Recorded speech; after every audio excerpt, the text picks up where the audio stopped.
સુરતનું famous street food ખાવસાની plating કરવા માટે એક ડીપ ડીશ લઈ લઈશું. અંદર ઝીણી સમારેલી લીલી અને સૂકી ડુંગળી એડ કરી દઈશું.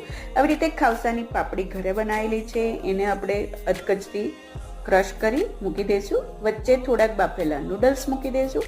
ઉપરથી ફ્રાઈડ ગાર્લિક સ્પ્રિંકલ કરશું. ખૂબ જ સરસ એવો ટેસ્ટ આવે છે. ગાર્લિક ચટણી એડ કરશું અને છેલ્લે આપણે ખાવસા સૂપ બનાવ્યું છે. ગરમ ગરમ સૂપને આપણે પ્લેટિંગની અંદર 2 થી 3 ડોયા એડ કરી દઈશું. આને ઘણા કોકોનટ સૂપ પણ કહેતા હોય છે અને આની ફૂલ રેસીપી મેં નીચે ડિસ્ક્રિપ્શનમાં આપેલી છે. ચોક્કસથી ટ્રાય કરજો. ખૂબ જ ટેસ્ટી એવા અને આસાનીથી ખાવસા તમે ઘરે બનાવી લેશો.